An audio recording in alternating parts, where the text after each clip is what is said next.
Okay, hello guys, welcome to the Palestinian Speakers Corner. I know I haven't made anything new since long, okay, for a long while, but I do not find something special. I know there are so many special events that happened, okay, like what happened lately in Gaza and how the Palestinian resistance forces in Gaza, how did they stop the Zionist attacks to Gaza.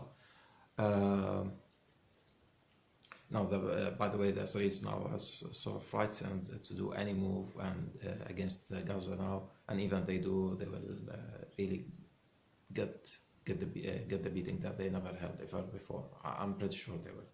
Okay, because once it was just about to be to hit Tel Aviv, which is called in Arabic Tel Arabiya, the actual name, okay, the real name of it.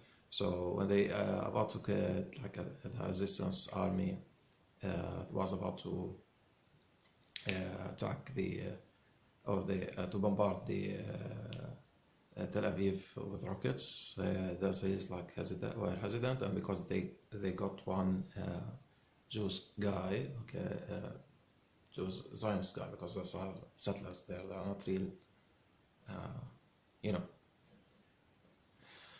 So the Israeli government stopped and like pulled out their forces.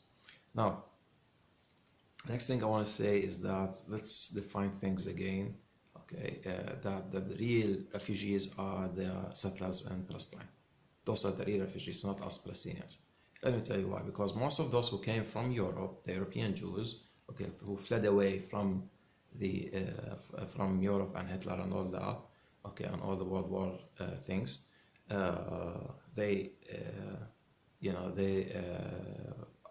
were refugees and made a refuge to us in Palestine.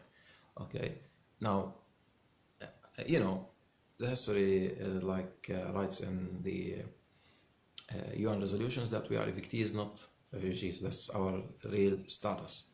Okay, so we are evictees and we should go back, and that's why there is the right of the return. Okay, a right of return to Palestine. What else? I also wanted to speak about something beautiful, something of my brainstorming that, I see people so many times in Speakers Corner online that they talk about God and Christians, Muslims, Jews, all, like everybody tries to prove that he's the correct religion, okay? And Muslims always, I think they win, and I'm Muslim, but I'm just not biased here, but it's just, things are logical, they cannot be otherwise, okay? So that's why they feel always Muslims are winning, because it's logical, the evidence is inevitable, you can't deny it. Now, there's something from my brainstorming, as I said, which is like how God does not get tired, okay? Why doesn't he? Because he knows everything. If you know how to do anything, okay, including not to get tired, why not be tired? Like, why should you be tired to do it, okay? And at least the knowledge of that God raised the skies without pillars, okay? So, how easy was that on him, okay? So things are like that.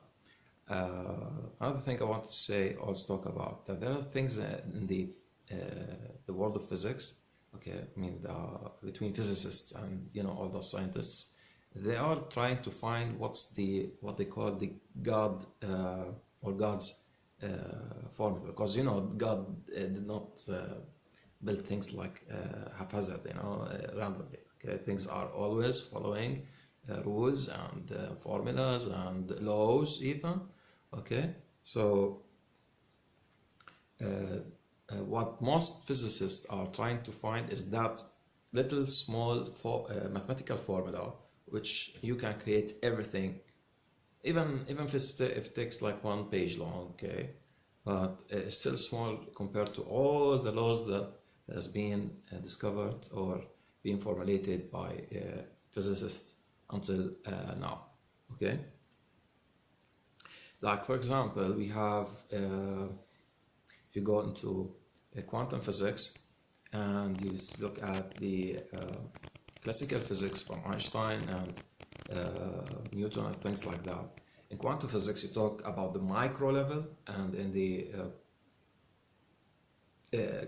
Einstein and Newton are talking about the macro levels, about the things whose masses are huge compared to things like are atomic and very tiny, like protons and electrons and things like that. So you see that they follow rules which are different from the rules of almost different, because I'm not that into it, but I heard about it, okay? But I know it's like that because I studied a little bit about both things, okay, in university and in when I used to study engineering, okay, and in high school. You see, there's some something missing. There's no link between both worlds, from the quantum or from the micro world, okay, and the macro world. Still, cells and things like that, which you see inside our body, is still called a macro thing, okay? But we're talking about atomic and subatomic things, okay? So those things are subatomic things like electrons, positrons, neutrons. All those things mostly they follow quantum physics rules, okay? So there's no link between, no mathematical formula as a link by which you can deduce the link between micro level and macro level, okay?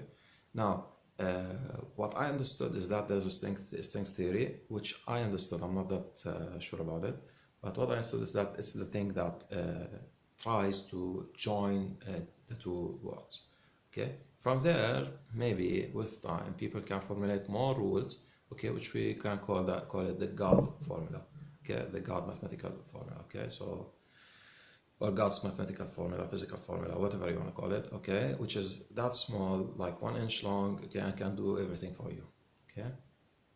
And I don't know when will we get it, and I know it's just what they call it, the $1 million question, okay? And thanks for watching, guys. Okay, see ya, bye.